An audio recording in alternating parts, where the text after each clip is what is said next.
J'en ai marre de traire mes vaches. Bon, la journée est finie, je rentre dormir et demain sera un autre jour.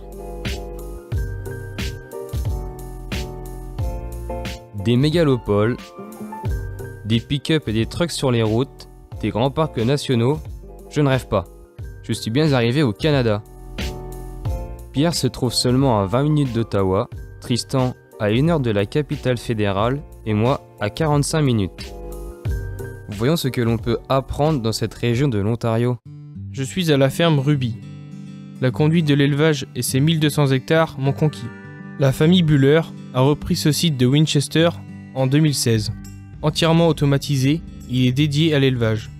2 robots de traite, un robot d'alimentation, limite la main-d'œuvre à 3 personnes. Leur objectif, avec les 100 vaches laitières, est d'atteindre 1 500 000 litres de lait en maintenant la qualité. Les bâtiments sont conçus pour faire face aux conditions climatiques, bien isolés pour l'hiver et bien aérés et ventilés pour l'été.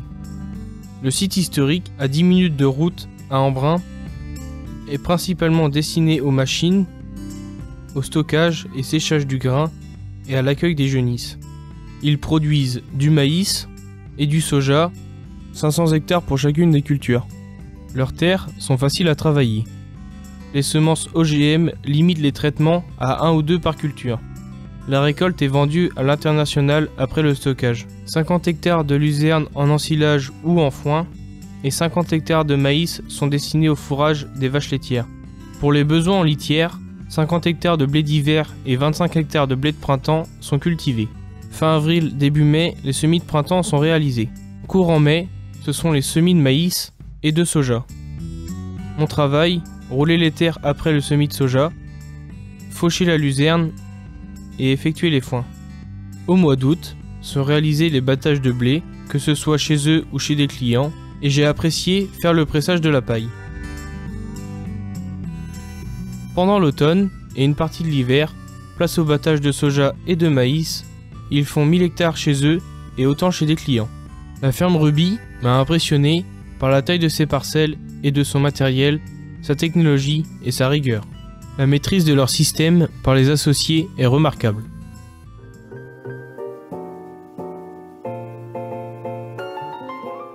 Nous sommes maintenant chez Thomas Vinet et son fils Gabriel, qui vient de s'installer ce printemps. Il cultive 400 hectares en production biologique.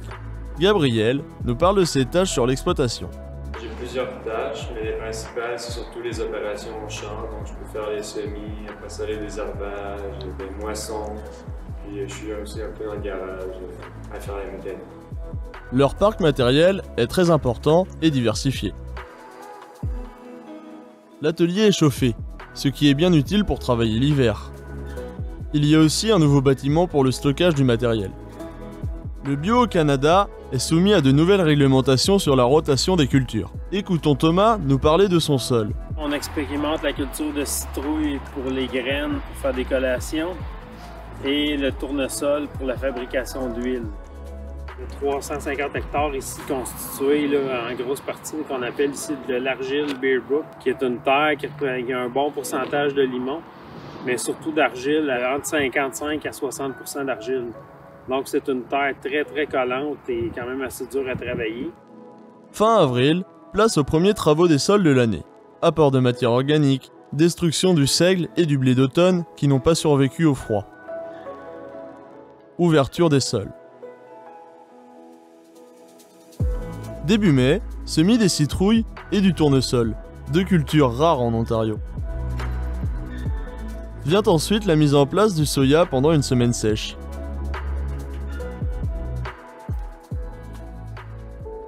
Mi-mai, une violente tempête endommage un bâtiment. Attention, faites place aux funambules. Les semaines à suivre sont accompagnées d'humidité et de chaleur. La météo et la formation d'une croûte de 10 à 15 cm perturbe les désherbages mécaniques. Le weed zapper s'avère nécessaire en cas de rattrapage. Le principe est de griller les mauvaises herbes dans le soya. Après les battages de seigle, on réalise des faux semis avant les couverts végétaux.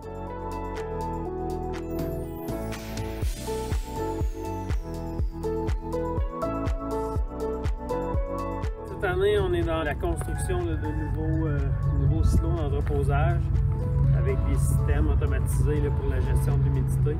Finalement, le système biologique en grande culture parvient à être durable grâce à une bonne rentabilité du soya. Je suis à Plantagenet sur l'exploitation de la famille Romboots. RDC Farm est une ferme laitière de 90 vaches et 200 hectares de cultures fourragères. Le bâtiment laitier est récent et fonctionnel. La traite est effectuée avec 2 robots A4 et un aspirateur de lisier nettoie les parcours. À la différence de la ferme Ruby, l'alimentation n'est pas encore automatisée, mais Marc l'envisage. Du parage est effectué toutes les 7 semaines.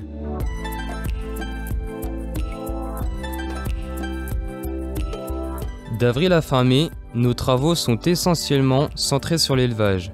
Je passe environ 3 heures par jour dans l'étable.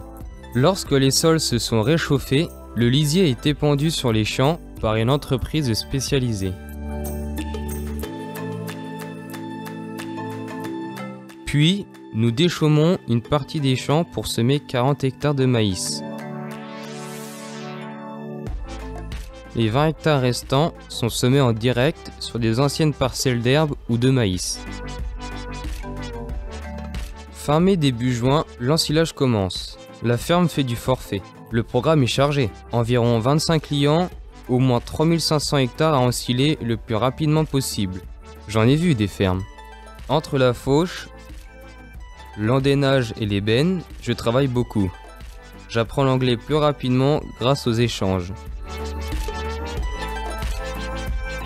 Je découvre le système de stockage en silo-tour pour l'herbe et le maïs. Mi-juillet, les récoltes de foin commencent. Pas le temps de chômer, la courte période de beau temps ne nous aide pas. Cette année est une bonne année à fourrage, ils n'ont jamais eu autant de stock de foin, pas moins de 3 ans d'avance. Les courtes fenêtres météo et le manque d'entraide incitent les agriculteurs à investir dans du matériel et leur fait vivre des pics de travaux importants.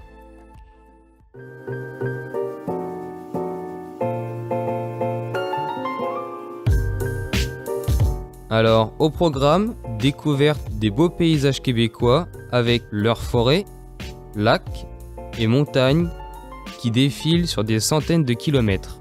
Nous sommes montés au nord du Québec, le territoire qui est perdu après 2 heures de route en traversant les bois.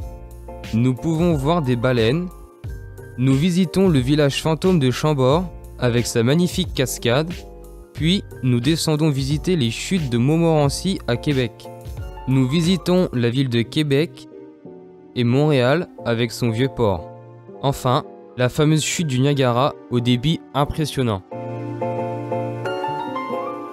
Mais je suis où là? Je suis encore en France? Mince, la traite!